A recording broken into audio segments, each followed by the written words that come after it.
Welcome back, guys. Since the creation of man, there's been lots and lots of outbreaks of diseases, epidemics, pandemics, endemics, and the like. Outbreaks of virus, too numerous to mention. The likes of the COVID-19, the Spanish flu, Black Death, and name it. There's pandemic, there's endemic, and there's epidemic that have ravaged the man world since the creation of man. But there is this particular one that is very, very unique. That started sometimes around the 1962. As you all know, it's always all about history right there. And taking it down memory lane is my own one single duty. And bring it to you now as a Tanganyika laughter epidemic of 1962.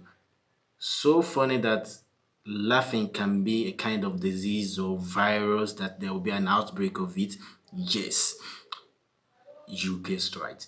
It was an outbreak of mass hysteria, which is mass laughing or mass psychogenic illness, known as MPI, rumored to have occurred in or near the village of Kashasha on the western coast of Lake Victoria and Tanganyika, which once united with Zanzibar Island, which is Zanzibar, and became the mother nation of Tanzania today, near border with Uganda. That is the village of Kanshasha where Tanganyika after epidemic erupted. You see, it started in a little boarding school in the village of Kashasha in what is now known as Tanzania in Africa, this laughter epidemic. There was an initial event of laughter by a small group of students, possibly due to a joke. Eventually, the whole school was affected by the laughter by contagion. Like something that started like kind of a joke within students, within pupils, and then it kept on spreading and spreading and spreading, and people couldn't even control their laughter. Like, what can even be the cause of that? You can just keep on laughing and laughing and laughing.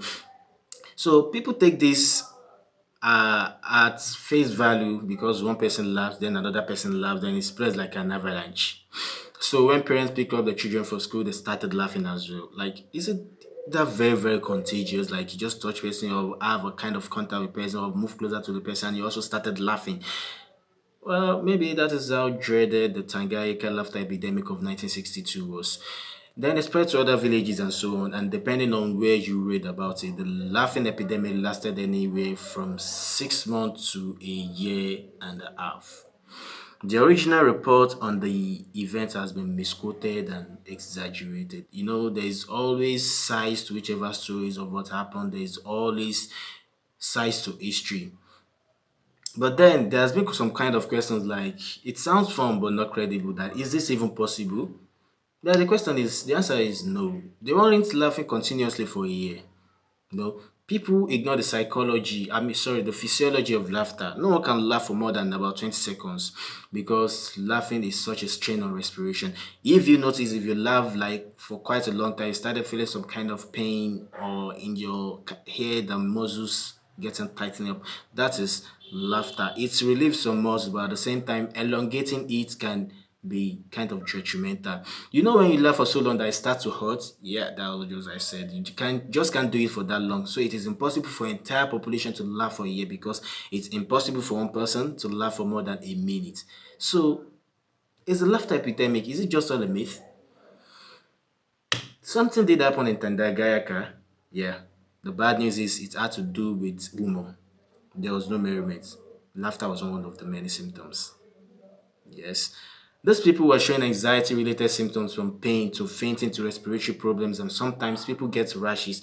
There were attacks of crying as well as laughing, and this same laughter epidemic in Tanganyika in the year 1962.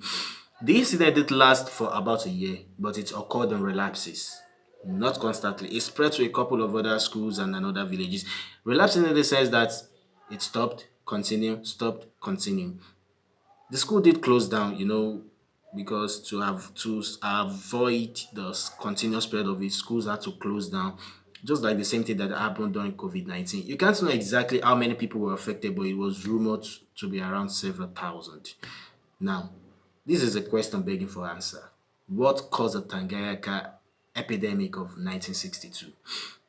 It was called mass hysteria. This is when a certain behavior is observed in a group of people that is not related to a certain environmental stimulus. There is no specific cause for the epidemic. Now we call it